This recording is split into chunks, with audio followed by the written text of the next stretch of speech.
श्री स्वामी समर्थ. नमस्कार प्रेमळ स्वामी भक्तांनो. आज आपण या विश्वाचे पालनपोषण करणारे आपले स्वामी समर्थ महाराज यांचा एक चमत्कारिक मंत्र ऐकणार आहोत.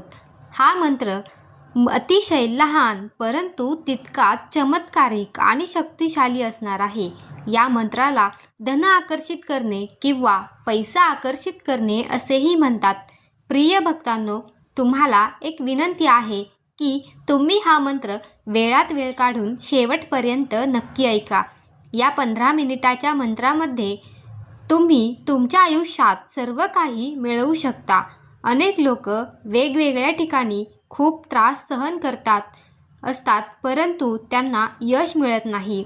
अनेक लोक मंदिरात जाऊन पूजा साधना करतात परंतु त्यांच्या मनातील इच्छा पूर्ण होत नाही. तुमची इच्छा कितीही मोठी असली तरी ती स्वामी समर्थ महाराजांच्या कृपेमुळे ती पूर्ण होणार आहे. आता तुमचे नशीब बदलायला वेळ लागणार नाही. तुम्हाला फक्त तुमच्या मोबाईलवरती हा मंत्र लावून ठेवायचा आहे आणि ऐकत राहायचं आहे. तुम्ही जर दररोज सकाळी हा मंत्र ऐकायला सुरुवात केली तर तुम्ही चमत्कार पाहाल.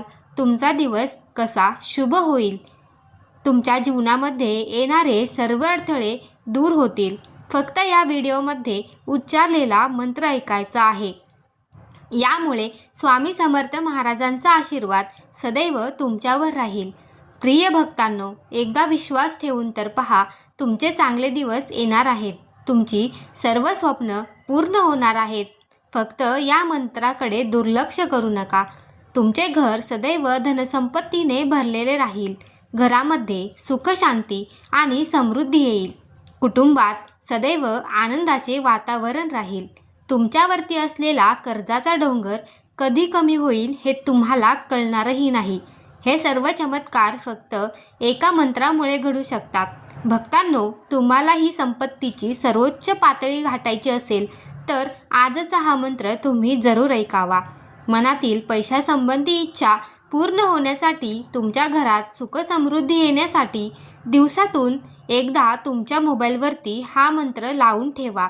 नक्कीच तुम्हाला चमत्कारिक अनुभव मिळेल. हा मंत्र जप तुम्ही रोज ऐकल्यामुळे तुमच्यावरचे संकट नाहीसे होईल. त्या संकटाचा विनाश होईल. भक्तांनो, तुम्ही स्वामींच्या आशीर्वादासाठी तयार आहात ना? मग आपल्या कमेंट बॉक्समध्ये होय स्वामी, मी तयार आहे, मला चमत्काराचा अनुभव दिसू द्या, माझ्यावरती तुमची कृपादृष्टी सतत राहू द्या, अशी प्रार्थना तुम्ही स्वामींजवळ करा. ही प्रार्थना नक्कीच स्वामींपर्यंत पोहोचेल. हा मंत्र अर्धवट सोडल्यास या मंत्राचा चमत्कार तुम्हाला अनुभवता येणार नाही. त्यामुळे हा मंत्र संपूर्ण ऐका. स्वामी समर्थांचे असेच मंत्र जप ऐकण्यासाठी आत्ताच आपल्या चॅनेलला सबस्क्राईब करा. चला तर प्रेमळ स्वामी भक्तांनो, आजच्या या मंत्र जपाला सुरुवात करूया. ओम श्री स्वामी समर्थाय सुख समृद्धी प्रदाय नमः. ओम श्री स्वामी समर्थाय सुख समृद्धी प्रदाय नमः. ओम श्री स्वामी समर्थाय सुख समृद्धी प्रदाय नमः. ओम श्री स्वामी समर्थाय सुख समृद्धी प्रदाय नमः. ओम श्री स्वामी समर्थाय सुख समृद्धी प्रदाय नमः. ओम श्री स्वामी समर्थाय सुख समृद्धी प्रदाय नमः. ओम श्री स्वामी समर्थाय सुख समृद्धी प्रदाय नमः. ओम श्री स्वामी समर्थाय सुख समृद्धी प्रदाय नमः. ओम श्री स्वामी समर्थाय सुख समृद्धी प्रदाय नमः. ओम श्री स्वामी समर्थाय सुख समृद्धी प्रदाय नमः. ओम श्री स्वामी समर्थाय सुख समृद्धी प्रदाय नमः। ओम श्री स्वामी समर्थाय सुख समृद्धी प्रदाय नमः। ओम श्री स्वामी समर्थाय सुख समृद्धी प्रदाय नमः। ओम श्री स्वामी समर्थाय सुख समृद्धी प्रदाय नमः। ओम श्री स्वामी समर्थाय सुख समृद्धी प्रदाय नमः। ओम श्री स्वामी समर्थाय सुख समृद्धी प्रदाय नमः। ओम श्री स्वामी समर्थाय सुख समृद्धी प्रदाय नमः। ओम श्री स्वामी समर्थाय सुख समृद्धी प्रदाय नमः। ओम श्री स्वामी समर्थाय सुख समृद्धी प्रदाय नमः। ओम श्री स्वामी समर्थाय सुख समृद्धी प्रदाय नमः। ओम श्री स्वामी समर्थाय सुख समृद्धी प्रदाय नमः। ओम श्री स्वामी समर्थाय सुख समृद्धी प्रदाय नमः।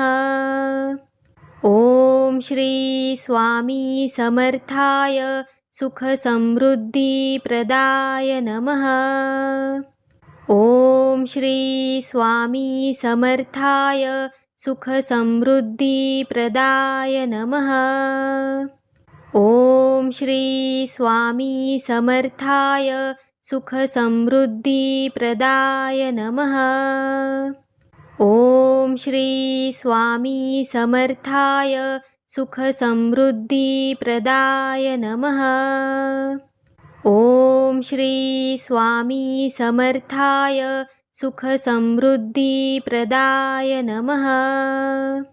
ओम श्री स्वामी समर्थाय सुख समृद्धी प्रदाय नमः। ओम श्री स्वामी समर्थाय सुख समृद्धी प्रदाय नमः। ओम श्री स्वामी समर्थाय सुख समृद्धी प्रदाय नमः। ओम श्री स्वामी समर्थाय सुख समृद्धी प्रदाय नमः। ओम श्री स्वामी समर्थाय सुख समृद्धी प्रदाय नमः। ओम श्री स्वामी समर्थाय सुख समृद्धी प्रदाय नमः। ओम श्री स्वामी समर्थाय सुख समृद्धी प्रदाय नमः। ओम श्री स्वामी समर्थाय सुख समृद्धी प्रदाय नमः। ओम श्री स्वामी समर्थाय सुख समृद्धी प्रदाय नमः। ओम श्री स्वामी समर्थाय सुख समृद्धी प्रदाय नमः। ओम श्री स्वामी समर्थाय सुख समृद्धी प्रदाय नमः। ओम श्री स्वामी समर्थाय सुख समृद्धी प्रदाय नमः। ओम श्री स्वामी समर्थाय सुख समृद्धी प्रदाय नमः। ओम श्री स्वामी समर्थाय सुख समृद्धी प्रदाय नमः। ओम श्री स्वामी समर्थाय सुख समृद्धी प्रदाय नमः। ओम श्री स्वामी समर्थाय सुख समृद्धी प्रदाय नमः। ओम श्री स्वामी समर्थाय सुखसमृद्धिप्रदाय नमः। ॐ श्री स्वामी समर्थाय सुखसमृद्धिप्रदाय नमः। ॐ श्री स्वामी समर्थाय सुखसमृद्धिप्रदाय नमः। ॐ श्री स्वामी समर्थाय सुखसमृद्धिप्रदाय नमः। ॐ श्री स्वामी समर्थाय सुखसमृद्धिप्रदाय नमः। ॐ श्री स्वामी समर्थाय सुखसमृद्धिप्रदाय नमः। ॐ श्री स्वामी समर्थाय सुखसमृद्धिप्रदाय नमः। ॐ श्री स्वामी समर्थाय सुखसमृद्धिप्रदाय नमः। ॐ श्री स्वामी समर्थाय सुखसमृद्धिप्रदाय नमः। ॐ श्री स्वामी समर्थाय सुखसमृद्धिप्रदाय नमः। ॐ श्री स्वामी समर्थाय सुखसमृद्धिप्रदाय नमः। ॐ श्री स्वामी समर्थाय सुखसमृद्धिप्रदाय नमः। ॐ श्री स्वामी समर्थाय सुखसमृद्धिप्रदाय नमः। ॐ श्री स्वामी समर्थाय सुखसमृद्धिप्रदाय नमः। ॐ श्री स्वामी समर्थाय सुखसमृद्धिप्रदाय नमः। ॐ श्री स्वामी समर्थाय सुखसमृद्धिप्रदाय नमः। ॐ श्री स्वामी समर्थाय सुखसमृद्धिप्रदाय नमः। ॐ श्री स्वामी समर्थाय सुखसमृद्धिप्रदाय नमः।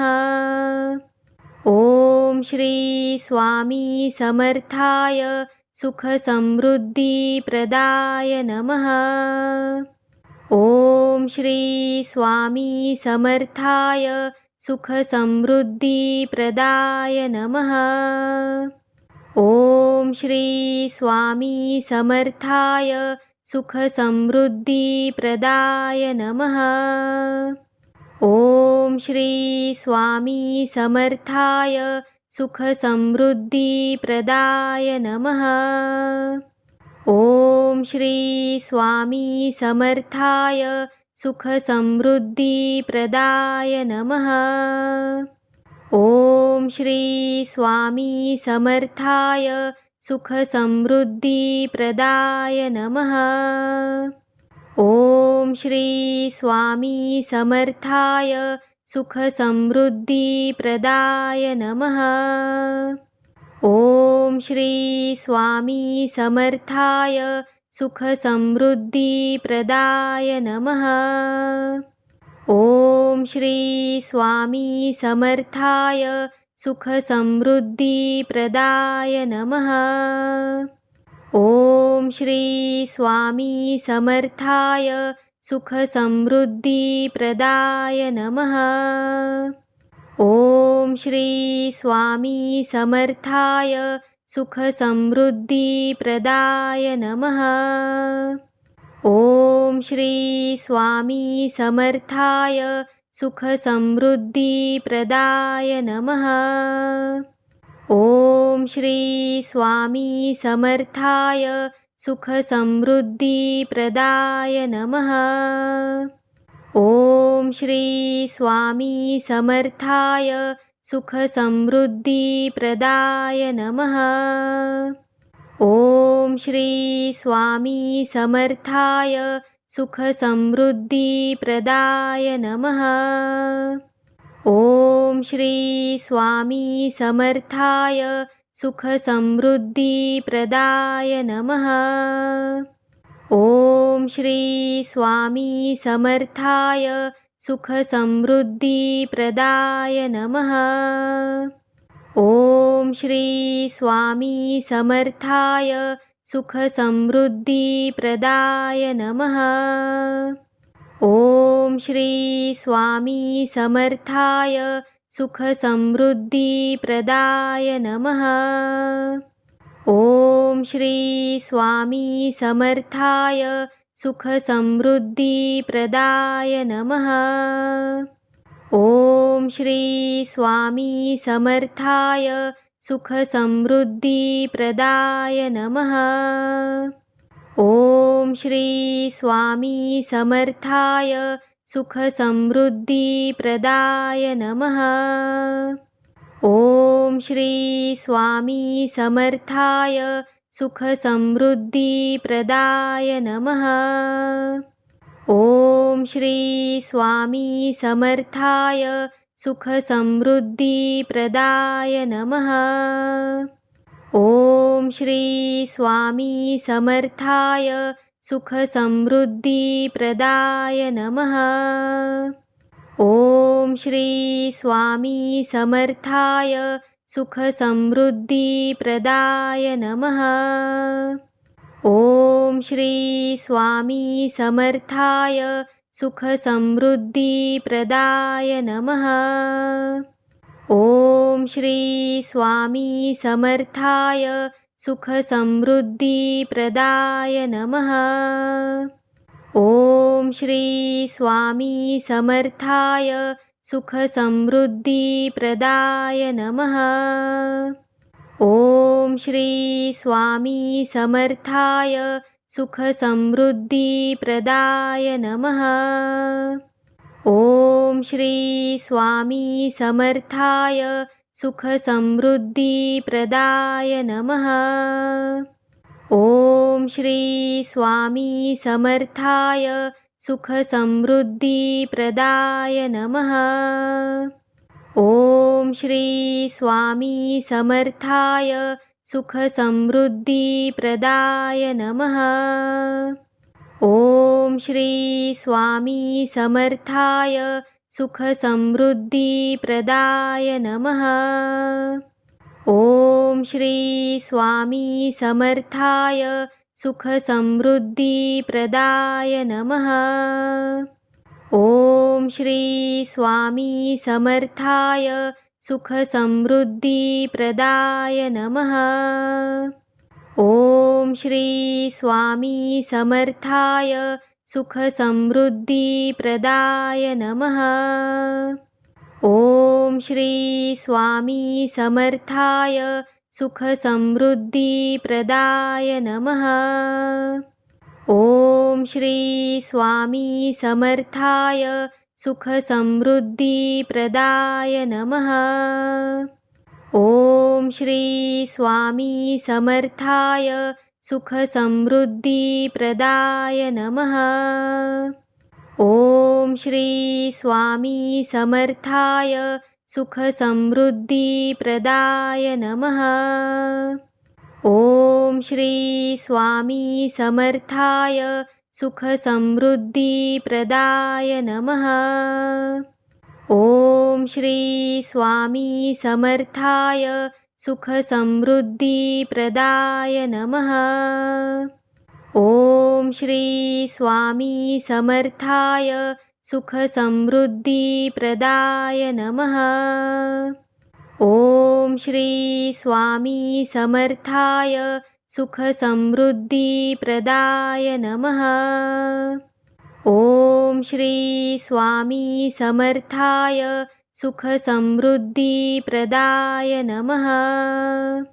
ओम श्री स्वामी समर्थाय सुख समृद्धी प्रदाय नमः। ओम श्री स्वामी समर्थाय सुख समृद्धी प्रदाय नमः। ओम श्री स्वामी समर्थाय सुख समृद्धी प्रदाय नमः। ओम श्री स्वामी समर्थाय सुखसमृद्धिप्रदाय नमः। ॐ श्री स्वामी समर्थाय सुखसमृद्धिप्रदाय नमः। ॐ श्री स्वामी समर्थाय सुखसमृद्धिप्रदाय नमः। ॐ श्री स्वामी समर्थाय सुखसमृद्धिप्रदाय नमः। ॐ श्री स्वामी समर्थाय सुखसमृद्धिप्रदाय नमः। ॐ श्री स्वामी समर्थाय सुखसमृद्धिप्रदाय नमः। ॐ श्री स्वामी समर्थाय सुखसमृद्धिप्रदाय नमः। ॐ श्री स्वामी समर्थाय सुखसमृद्धिप्रदाय नमः। ॐ श्री स्वामी समर्थाय सुखसमृद्धिप्रदाय नमः। ॐ श्री स्वामी समर्थाय सुखसमृद्धिप्रदाय नमः। ॐ श्री स्वामी समर्थाय सुखसमृद्धिप्रदाय नमः। ॐ श्री स्वामी समर्थाय सुखसमृद्धिप्रदाय नमः। ॐ श्री स्वामी समर्थाय सुखसमृद्धिप्रदाय नमः।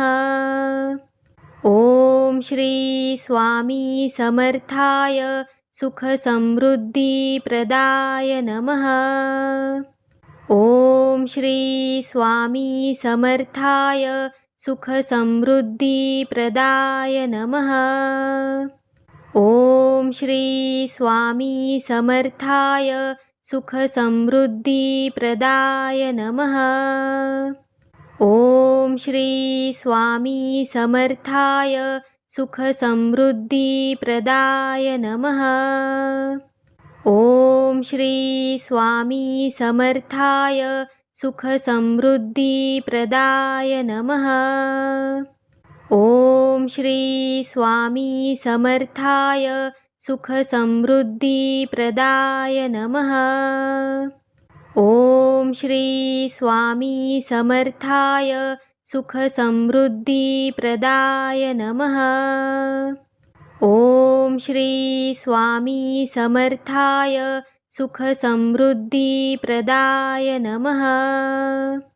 ॐ श्री स्वामी समर्थाय सुखसमृद्धिप्रदाय नमः। ॐ श्री स्वामी समर्थाय सुखसमृद्धिप्रदाय नमः। ॐ श्री स्वामी समर्थाय सुखसमृद्धिप्रदाय नमः। ॐ श्री स्वामी समर्थाय सुखसमृद्धिप्रदाय नमः। ॐ श्री स्वामी समर्थाय सुखसमृद्धिप्रदाय नमः। ॐ श्री स्वामी समर्थाय सुखसमृद्धिप्रदाय नमः। ॐ श्री स्वामी समर्थाय सुखसमृद्धिप्रदाय नमः। ॐ श्री स्वामी समर्थाय सुखसमृद्धिप्रदाय नमः। ॐ श्री स्वामी समर्थाय सुखसमृद्धिप्रदाय नमः। ॐ श्री स्वामी समर्थाय सुखसमृद्धिप्रदाय नमः। ॐ श्री स्वामी समर्थाय सुखसमृद्धिप्रदाय नमः। ॐ श्री स्वामी समर्थाय सुखसमृद्धिप्रदाय नमः। ॐ श्री स्वामी समर्थाय सुखसमृद्धिप्रदाय नमः। ओम श्री स्वामी समर्थाय सुख समृद्धी प्रदाय नमः। ओम श्री स्वामी समर्थाय सुख समृद्धी प्रदाय नमः। ओम श्री स्वामी समर्थाय सुख समृद्धी प्रदाय नमः। ओम श्री स्वामी समर्थाय सुख समृद्धी प्रदाय नमः। ओम श्री स्वामी समर्थाय सुख समृद्धी प्रदाय नमः। ओम श्री स्वामी समर्थाय सुख समृद्धी प्रदाय नमः। ओम श्री स्वामी समर्थाय सुख समृद्धी प्रदाय नमः। ओम श्री स्वामी समर्थाय सुख समृद्धी प्रदाय नमः।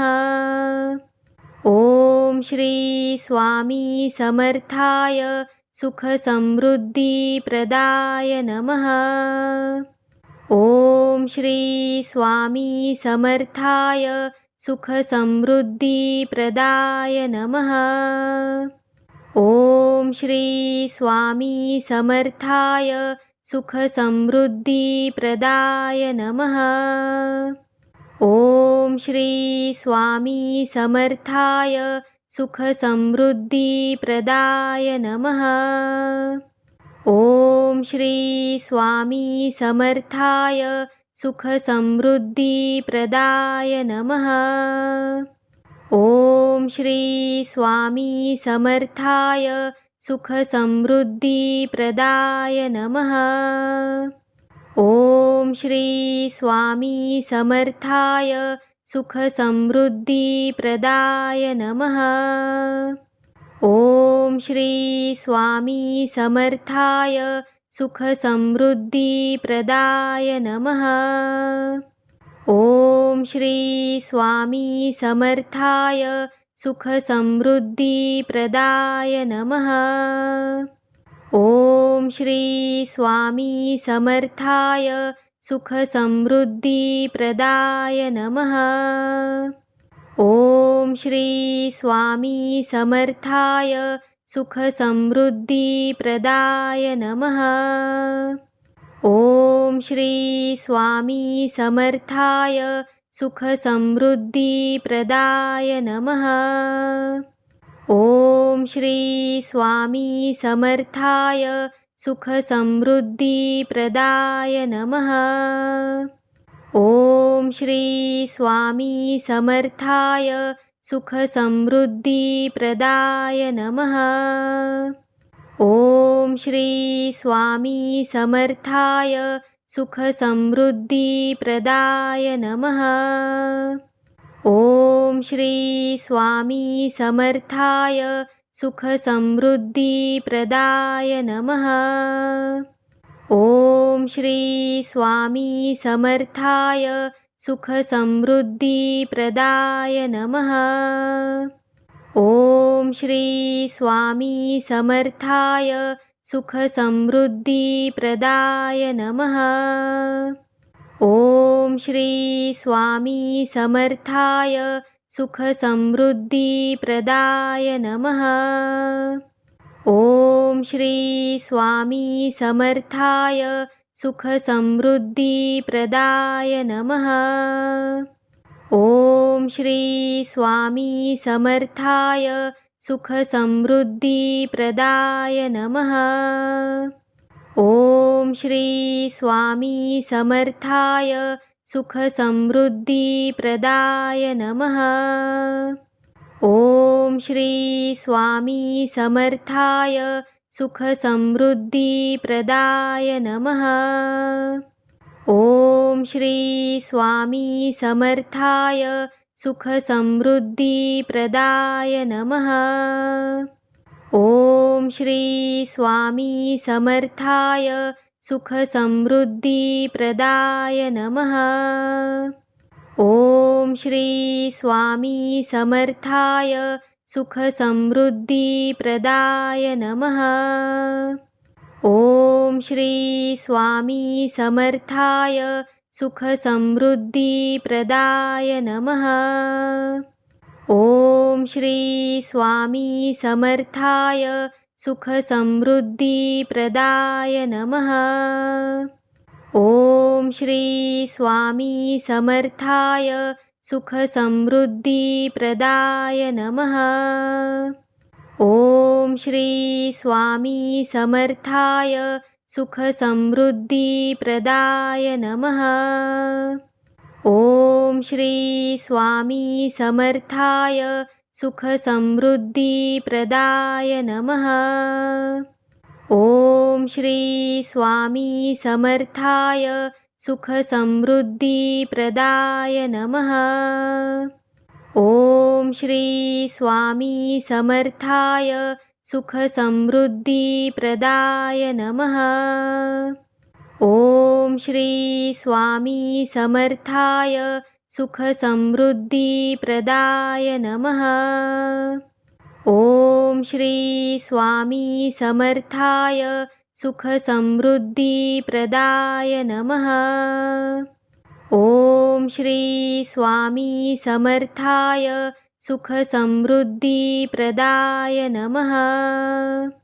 ॐ श्री स्वामी समर्थाय सुखसमृद्धिप्रदाय नमः। ॐ श्री स्वामी समर्थाय सुखसमृद्धिप्रदाय नमः। ॐ श्री स्वामी समर्थाय सुखसमृद्धिप्रदाय नमः। ॐ श्री स्वामी समर्थाय सुखसमृद्धिप्रदाय नमः। ॐ श्री स्वामी समर्थाय सुखसमृद्धिप्रदाय नमः। ॐ श्री स्वामी समर्थाय सुखसमृद्धिप्रदाय नमः। ॐ श्री स्वामी समर्थाय सुखसमृद्धिप्रदाय नमः। ॐ श्री स्वामी समर्थाय सुखसमृद्धिप्रदाय नमः। ॐ श्री स्वामी समर्थाय सुखसमृद्धिप्रदाय नमः। ॐ श्री स्वामी समर्थाय सुखसमृद्धिप्रदाय